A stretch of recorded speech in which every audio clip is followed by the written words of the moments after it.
તો Indian medical એસોસિએશને ટાટાને પત્ર લખ્યો છે। ટાટા સન્સના ચેરમેન એન ચંદ્રશેખરને પત્ર લખ્યો છે। દુર્ઘટનામાં અન્ય લોકોએ પણ જીવ ગુમાવ્યો છે। આવા પરિવારને પણ 1 કરોડની સહાય મળે। જે તબીબોને ડિસેબિલિટી થઈ તેમને પણ સહાય આપવામાં આવે છે તેવી પણ વાત તેમણે પત્રમાં કરી છે। જે વિદ્યાર્થી તબીબને નુકસાન થયું તેમને પણ સહાય મળે તેવી રજૂઆત તેમણે પત્ર લખીને કરી છે। કારણ કે ટાટા તરફથી જાહેરાત કરવામાં આવી હતી મૃતકને 1 કરોડ રૂપિયાની સહાયની આ જાહેરાત ટાટા તરફથી કરવામાં આવી હતી ત્યારે હવે રજૂઆત તેમને કરવામાં આવી છે।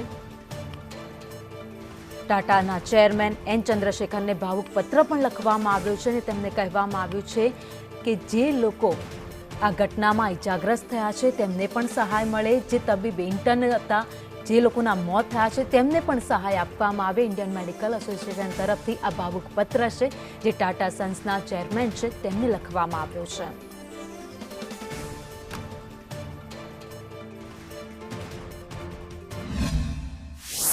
ટાટા સન્સના એન ચંદ્રશેખરે જાહેરાત કરી છે કે જે મૃત પામ્યા છે એ લોકોને 1 કરોડ આપવામાં છે, પરંતુ પ્લેનમાં મુસાફરો માટે 1 કરોડ જાહેરાત કર્યા, પણ જ્યારે આ તબીબોએ પોતાની જીવ ગુમાવ્યો છે એમના માટે કોઈ પણ પ્રકારની જાહેરાત કરી નથી અને એમની સાથે રહેતા સ્ટાફના મેમ્બરો માટે પણ કોઈ જાહેરાત કરી નથી।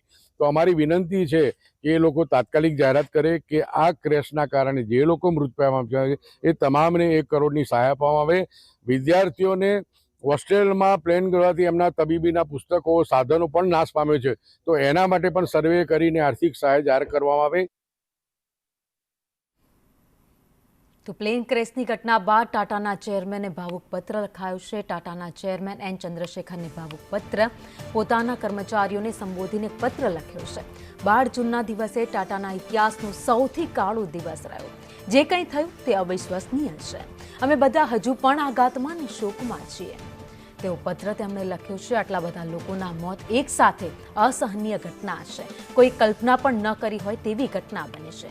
જ્યાં સુધી તથ્યોની પુષ્ટિ નહીં થાય ત્યાં સુધી અનુમાનો નહીં કરીએ। દરેક તથ્યને સંપૂર્ણ પારદર્શિતા સાથે બહાર પાડીશું।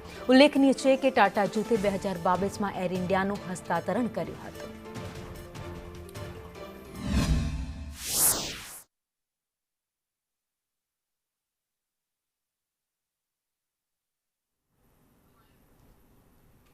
ગઈકાલે જે બન્યું તે અવિશ્વસનીય છે અને આપણે બધા આઘાતમાં અને શોકમાં છીએ। એક પણ વ્યક્તિ ગુમાવવી ખૂબ જ પીડાદાયક છે, પરંતુ એક સાથે આટલા બધા જીવ ગુમાવવા અસહ્ય છે।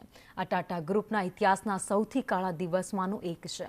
છેલ્લા 24 કલાકમાં ભારત, બ્રિટન અને અમેરિકાની તપાસ એજન્સીઓની ટીમો અમદાવાદ પહોંચી છે અને અકસ્માતની તપાસ શરૂ કરાઈ છે। ટાટા ગ્રુપ તપાસમાં સંપૂર્ણ સહયોગ કરશે અને જે પણ તથ્યો બહાર આવશે તે પારદર્શિતા સાથે શેર કરવામાં આવશે। જ્યારે અમે એર ઇન્ડિયાનું સંચાલન સંભાળ્યું ત્યારે અમે મુસાફરોની સલામતીને સર્વોચ્ચ પ્રાથમિકતા આપી। આ બાબતે ક્યારેય કોઈ સમાધાન કરવામાં આવ્યું નથી।